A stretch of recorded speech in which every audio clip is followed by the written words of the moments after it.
alaikum. Thank you for taking time out of your busy schedules to facilitate us today. I am Ms. Olivia Percival and my two other colleagues, Ms. Shamila Ganpat and Ms. Danwati Kusa. Just for the record, can you please state your name and your profession and how long you have been in this profession, starting with Ms. Deborah. Okay, so I am Deborah London. I am currently an education officer, specialized in special education needs. I'm also a psychologist. I have been in the education profession for close to 25 years. And are you guys hearing me clearly? Yes. Yeah. Yes, my name is Melanie De Freitas, and I have been in the education sector for, let's say, 19 years, almost 19 years, and I have been teaching for like 14 or 15 years, and then I have transitioned to the head of the primary, so I'm... Thank you. Due to the outbreak of COVID-19 in March 2020, schools have been closed. However, the delivery of education has continued. As an individual in the education system, what platforms have been adopted by your school and the education department you are a part of to facilitate education delivery? I would have said earlier, we deal, in my department, we deal with special education needs. And because of that, knowing that children with special education needs, they too, learning how to continue forward, we would have started, I think, a bit earlier than most places in putting systems together for our learners. So initially, as soon as school got out, we started with our worksheets. We started our own schooling, and that has continued.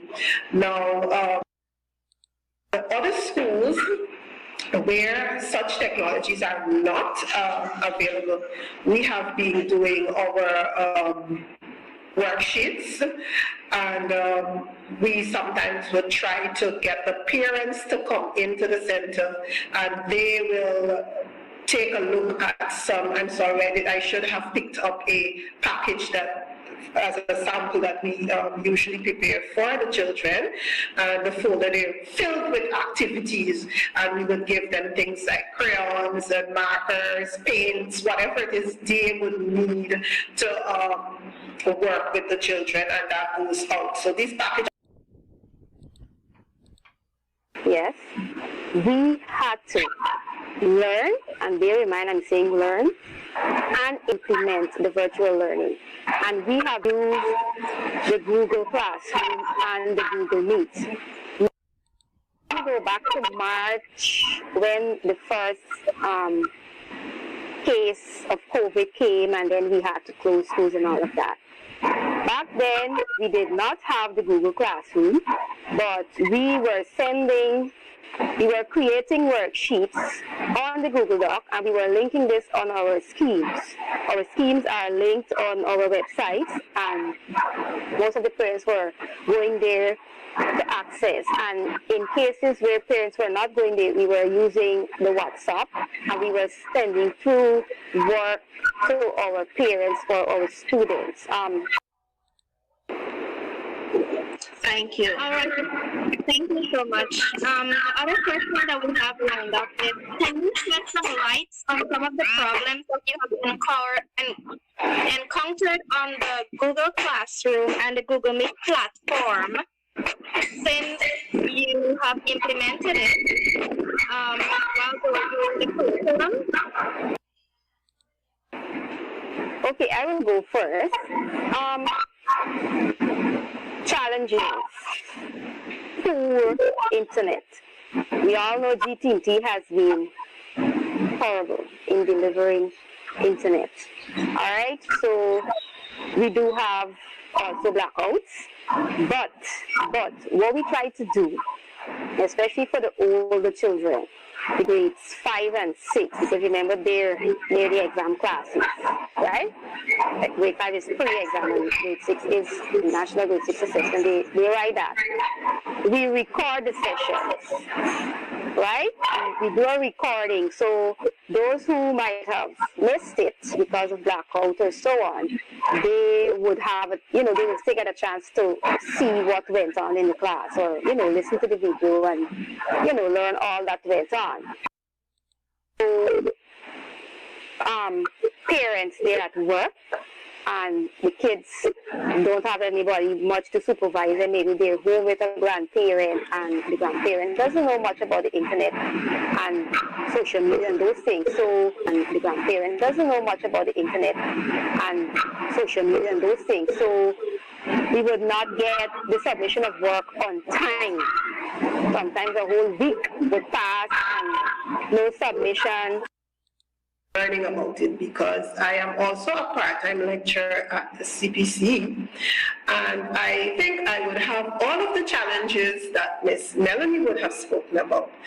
But I found that one of my biggest challenge when dealing with teachers on the Meet is that many teachers take for granted that they need to be there.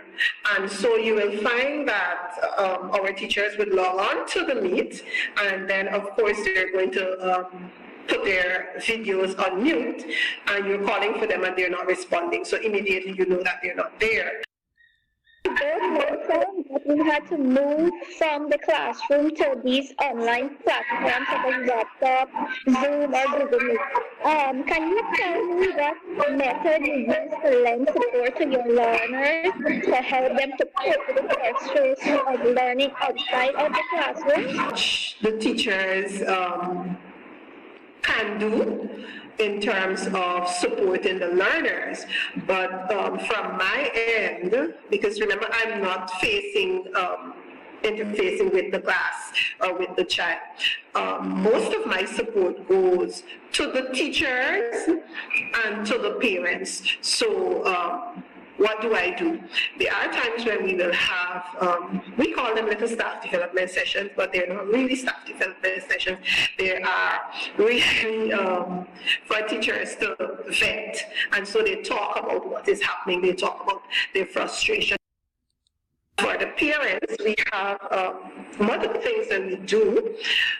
We will bring parents in. As a matter of fact, we have ongoing presently at the Regional Center of Special Education Needs and Disability Diagnostic and Treatment Center, we have psychosocial support that we lend to the parents. So parents will come in. So yes, I do try to offer as much support in terms of talking. Like for those who can't get on, I would meet with them at school and show them how to log in and what to do and what not to do. With your suggestions. Some in a classroom setting, when we are face-to-face setting, we would use manipulatives to help with the learning, to help students grasp certain concepts. Now, we're not in the face-to-face setting anymore, but these manipulatives are also important to help these students grasp a lesson rather than just posting written stuff and pictures and so on. So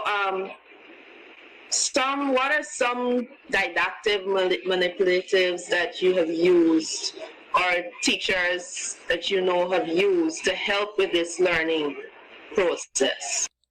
Manipulatives for the learners. So packages, when I say packages are being created, it has everything. They are beads, they are markers, they are strings, everything, because each child or each department might be different. What I try to do is to, like in vetting work, I try to ensure that teachers have a practical activity that these children can do. But remember, the end result is that parents will still have to see them do it, especially for the younger ones, grades 1 to 4.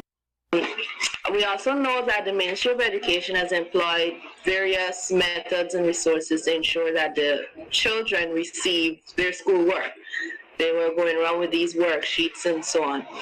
If you had to make two suggestions to Minister Manichan and her education department on ways to improve the education delivery during this COVID-19 times, what would they be? Team, they are trying and they're doing a wonderful job. Well, not because I'm part of that team, but I would have seen lots of effort and work put into the delivery of education since COVID. However, I think there are lots that can be done, especially for our learners in the interland, because we are still getting feedback from those learners that not much is getting to them. I think because maybe of the terrain, and so by the time one set of worksheet gets up there, it's difficult to get another set up in a timely manner and all of that, so they're left behind. So one of the things that can happen is to have the teachers who are based in these areas prepare these worksheets, have them vetted by the department right within the region so that there can be faster distribution of materials within the location. I think the minister and her team is doing a good job, because I am presently a part of a writing team for these worksheets. I'm in charge of grade 3 language, right? And I think that is a very good initiative. Now, with regards to what Ms. Safia said about those teachers creating those worksheets, I'm suggesting that it's already created. So, and there's internet, you can send through the information, but have like a printing station, maybe have some printers and things like that up there. I don't know if they have, I'm just saying, right? That the materials can be printed there and distributed to these various areas. But the next thing that I've learned, and allow me to say this, is that when I started the writing of the worksheets, the coordinator was saying that, it's getting teachers now to mark these worksheets. Come to the school, the students bring them in to mark them and give back a feedback. That is where the problem lies, and we have to hold teachers accountable because they're being paid. At the end of the month, they're being paid and their salaries were not cut. So thank you very much, and thank you once again, Ms. Melanie and Ms. Safia, for your time and for facilitating us. It was a lovely, lovely interview so far. You're most welcome, and I hope we were welcome. Do justice to the questions. Yes, you did. Thank you very much, and do have a wonderful rest of the day.